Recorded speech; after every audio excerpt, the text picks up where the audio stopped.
off. Sorry about that. Coach, I know you don't get into coaching for money purposes, whatever, but stand that number out there, that's got to be pretty thrilling. Tell me the word. Would you, when you guys came to a number, how'd you feel about it? Yeah, I mean, I was humbled, you know what I mean? This is obviously, feels good to be, you work really hard at your job. You put a lot of time and effort into it, and to be appreciated for the work that you've done at a place that you are happy at is a feeling that you can't really put into words, and it's something that doesn't happen a whole lot in this profession. So, just like I said in my statement, I appreciate the community, their support. I appreciate the staff. I appreciate the opportunity, and I knew I was going to be happy coming to Champaign, and I didn't know it was going to happen this fast, and I didn't know I was going to be this happy. Did you expect other schools to come after you? I mean, I don't know. I don't know. I don't know. We're playing good football right now on defense. We've got a great staff, and there are a lot of things out there right now. I think is the most vacant jobs in the country at this time of year this far. So, we're playing hypotheticals, though. I don't really like to get into hypotheticals. Thanks, Coach. Congrats. Yeah. Thank you. Hey, Ryan, you talked a lot about this coaching staff defensively and how much they go into this. I mean, there's a lot of guys in that room who have held high-level positions in Power 5 football.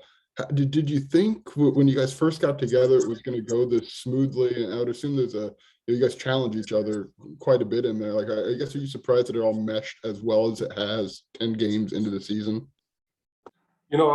Throughout the interview process, I kind of had an idea it was going to be a special combination, just because, like I've been saying, there aren't any egos involved. I'm a confident guy, but I'm a no ego guy, and I think that's the same with Coach Boo. That's the same with Coach Kane. That's the same with Coach Henry. That's the same with Coach Jameson. I think it was smart from Coach B's perspective of getting those like-minded type individuals together. That had the high football acumen. Coach B's got a phone list of guys that he could have called to come do this job and to come work in these positions. So I think it was strategic on his part, knowing the personalities, knowing the motives, and knowing the backgrounds of everybody, and to get us together, and it's worked really well. We're friends off the field. We're friends away from football now, and so it's easier to question and challenge your friends than it is somebody that you might not trust as much. So, like I've been saying, it's been a collective effort, and I think this is just a reflection of that the closeness, the chemistry that we have in the defensive staff. There was a pretty significant outpouring of support for you from players and the staff members on social media. I'm guessing there was also something similar inside the Smith Center when this got announced. What was that moment like for you, Ryan, to see that full embrace for you and this opportunity for you? I mean, it's been awesome. This is the best staff I've been a part of, and the culture here, like Coach B is special, man. Like, he really is. I think what kind of goes behind the scenes that not everybody gets to see and gets to witness every day. He has created a culture here that's all encompassing, and everybody feels like they're a part of everything. You know what I mean? And so just the outreach of support and the genuine gratitude and congratulations has been awesome. It's been humbling. I don't know how else to describe it. Thanks, Ryan. Congrats, man. Yeah, no problem, Joey. Thanks.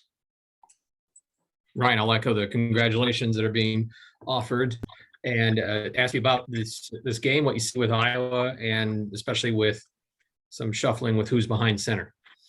Yeah, again, thanks, Scott, for the congratulations. I was their top 20 team. This is just another Big Ten quality opponent. No matter who's back there at quarterback, the system doesn't really change. They are who they are. That's kind of been Coach Ferentz's mode of operation on both sides of the ball. They are who they are, right? They've been who they've been, and they kind of stick with that. The offensive line works really well together. I think this is the best center that we've seen up to this point. You talk about being athletic, having strong hands, knowing the system, operating the system, and getting guys in the right spot and identifying who to target. He's as good as they get. They're quick and athletic across the board. Not as big as we've seen in recent weeks, but definitely probably quicker on their feet. Obviously, Iowa's got tight ends; they always have. 84 is their guy. He does everything.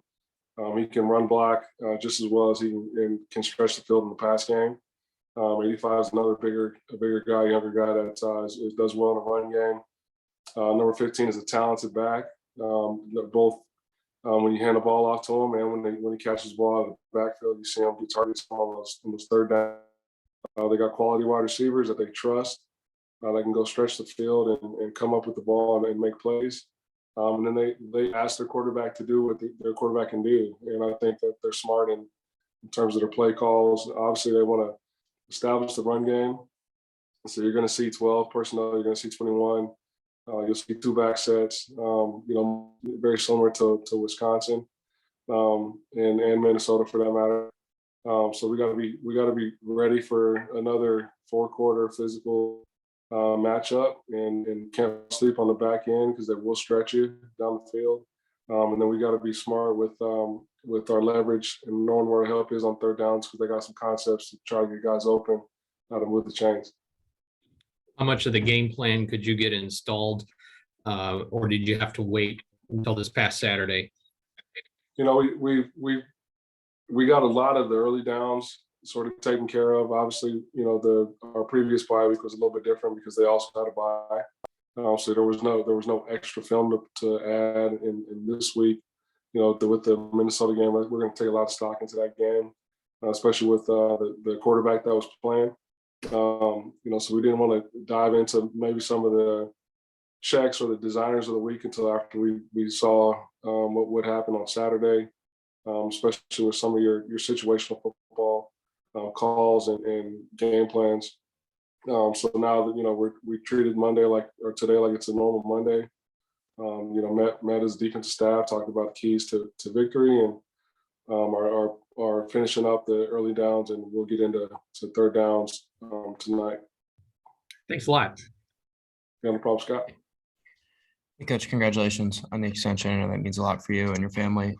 You've talked a ton about building the Illinois defense, and now recently with ID 131. What's it mean to you to be able to continue to build that in these future years? It means a lot. They came here to be a part of something special and to do something special. And I think this platform and the platform that Coach B has given us as a program is an opportunity to do so. So, just the reassurance that we're headed in the right direction. Obviously, we have unfinished business, these next couple of weeks to try to extend our season and play in a postseason play. But I'm happy to run it back, man. Thanks, Coach. Yeah. Hey, Ryan, you mentioned there's no egos, whether it's my business, your business. It feels like that's pretty rare. So why do you think this staff, your defensive staff specifically, doesn't have that with all the experience you guys have?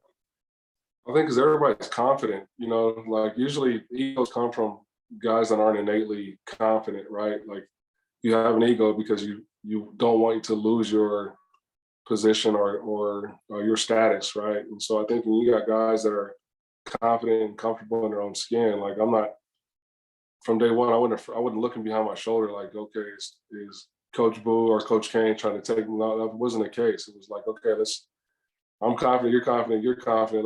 Let's get the best product we can to try to help Illinois and to try to help Coach B and do what we came to do here. And that's, we want to win championships. I don't know why you can't do that here. It's just the way this university is set up. You should be able to do that here. And so, the goal is to put the best product on the field on our side of the ball to give us a chance to do so.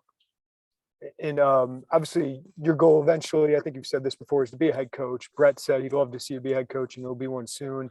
What does this extension mean for you in that pursuit? That you'll be under Brett, you'll building this on your own, like kind of from scratch, as you guys said. What's this mean for you in your pursuit of that eventually? Well, it means it's gonna be hard to do anything other than that, right? Based on based on the contract. No, I'm teasing, but you know, I said when I took the job here, like you look at Coach B's track record of defensive coordinators and what they've gone on to accomplish in their personal coaching endeavors. That was attractive to me, and I see why now. You know, Coach B is very, very decisive on this on what he wants to do from a head coaching managerial standpoint, and he really has sort of taking me under his wing and showing me different things. I'm like, okay, as a head coach, you need to be thinking about X, Y, Z, or this situation pops up.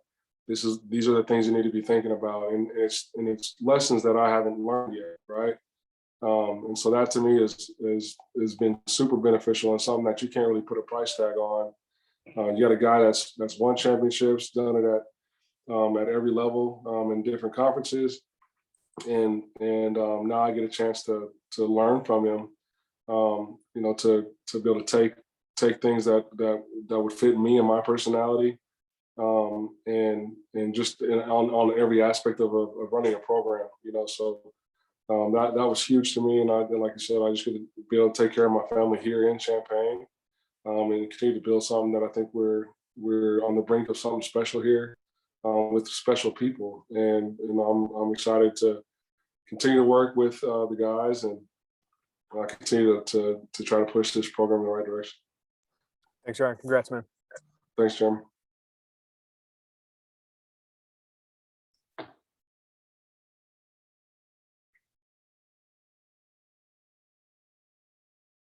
See you guys.